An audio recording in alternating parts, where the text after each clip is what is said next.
Hello, it's Phoenix time. But before we start, there's that.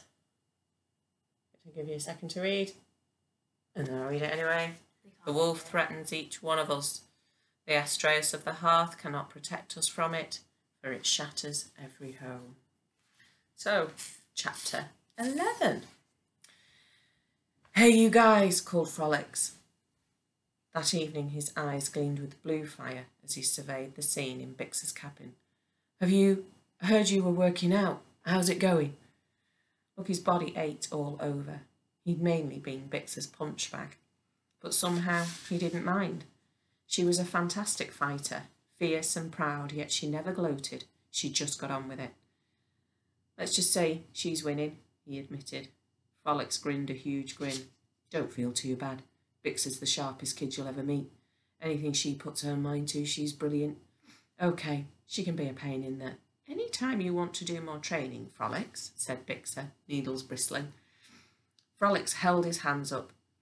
No way, he laughed. But if Lucky survived astral martial arts, maybe it's time he came and had a meal with us. Not a good idea, said Bixer quickly, to Lucky's relief. Lonely as he was, he didn't want to eat alien food. Come on, boomed Frolics, what can go wrong? And before Lucky or Bixer could protest, he was leading them out of her quarters and back into the Sunfire's main cabin. Beneath its curving arches and vid screens, Mystica stood at the stove wearing her peacock-coloured robe and a matching headscarf that covered her hair. Laid out before her were 3 huge, large, steaming-covered tureens. Welcome, Lucky, she said. I'm glad you're joining us. There's enough fighting for one day, enough fighting for a lifetime. It's time to eat now. He smiled nervously. He was hungry after training. But what was in those tureens? Oh, how about just a bit more fighting, said Bixer, shaping into the style of Sagittarius the archer. Frolics shadowed her, stretching his arms back into the posture, making his massive muscles ripple. You know what I think of all this violence, tutted Mystica. Take no notice of them, Lucky. The Axa have been peaceful for centuries. Our religion tells us that we are all connected. An injury to you is an injury to me. Yeah, just a shame the Shadow Guards don't believe that, said Frolics, or the Axa army. Mystica lifted a lid off a tureen and stirred its contents. Clouds of scented steam rose into the air, but still Lucky couldn't see what lay inside it. That's enough, you two, said the old lady. Where's the captain? I told him supper's ready, said Frolics, but he said he's staying at the helm to watch for pirates. I told him there's nothing we can do if they decide to stop us, but he won't listen. So let's just eat without him. Sit yourself down, Lucky, and sample some of our cuisine. They sat cross-legged on the spherical silver seats around the table. With a flourish, Mystica opened the tureens. Lucky stared into them, and his hunger vanished as he saw what lay before him. The first pot contained some kind of dark green slop. The second contained slimy, wet-looking stuff. He had no idea what it was, but the word intestines came to mind. He hardly dared look at the third pot because it seemed to be looking back at him. No, it was looking back at him because it was full of eyeballs. Eyeballs. Lucky blanched. He felt faint. He'd heard about this, of course, but he'd never seen it in real life. And yet here it was, a steaming pot of eyeballs. Frolics was already shoveling food onto his dish and licking his lips, but Lucky couldn't move. There were eyeballs staring at him. He gazed back at them in helpless horror. Mystica, hissed Bixer. What, my dear? Said the old lady, tucking in. Bixer looked embarrassed. Her needles had gone dark red, puce, almost like they were blushing. Can't you give him some of that human stuff? The groundlings think our food's disgusting. It's stupid to ask him to eat with us. Her words snapped Lucky out of his daze. He shook his head a little too vigorously. Oh, no, it looks great, he heard himself say. Thank you. Gingerly, he poured a spoonful of the green slop onto his dish. It looked the least revolting. There was no way in all the galaxy he was ever eating eyeballs. Saving the best till last, kid, said Frolics, winking his approval. You're very polite, Lucky, said Mystica. She plucked an eyeball from the pot and dropped it into her mouth. But truly there's no need. Just dive in. Lip-smacking noises followed as she swallowed the eyeball whole and sighed with pleasure. Lucky glanced at Bixer. She was biting her nails. She looked mortified. Her needles were black now and almost completely pulled back, burrowing into her hair like they were trying to disappear. Somehow, he didn't like the idea that his presence could make her embarrassed about her own food. He wanted to make the embarrassment go away, but there was only one way to do that. Better hurry, said Frolics, popping an eyeball into his mouth. Bixer shook her head. She looked miserable. You don't have to, if you don't want to, she said in a low growl. I know how you groundlings think. Lucky forced himself to reach forward and pick up an eyeball.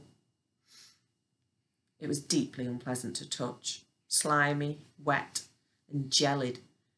It was just as he feared. But now he'd started, he had to see it through. Who are you calling a groundling? He said defiantly as he popped the eyeball into his mouth. It tasted amazing. Sweet, soft, spangly as snow. The flavour swirled around his tongue. The only thing he'd ever had like it was ice cream, but this was even better. He laughed as the eyeball went fizzing down his throat, and he reached at once for another. Of course, they're not actual eyeballs, said Frolics with a grin. We just make them like that, so groundlings won't eat them. Good, eh? They're better than good, said Lucky. They're incredible. Mystica smiled proudly. Things don't always taste as they look, eh, Lucky? You really like them, said Bixer, looking shocked. Oh, yeah, he said as he gobbled the second eyeball, and seeing that he meant it, Bixer's face lit up with warmth, and her needles glowed a happy neon pink. Well, that's okay then, she said, but don't think you can eat them all. Just because it's your first time. She dived into the bowl, her long fingers scooping up eyeballs faster than he could see. He looked at her, and the warmth in her face seemed to spread across his own. Behind her, on the vid screens, the images of the 12 Astraeus were glowing like stained glass. Lucky gazed up at them. They're so beautiful, he thought. And these aliens, these Axa. Well, maybe my mother wasn't so crazy to go riding with them.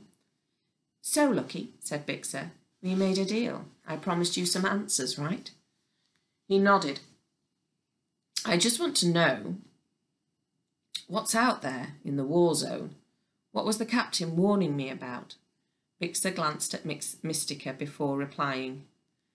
There are rumours, she said, but we're not sure what they mean.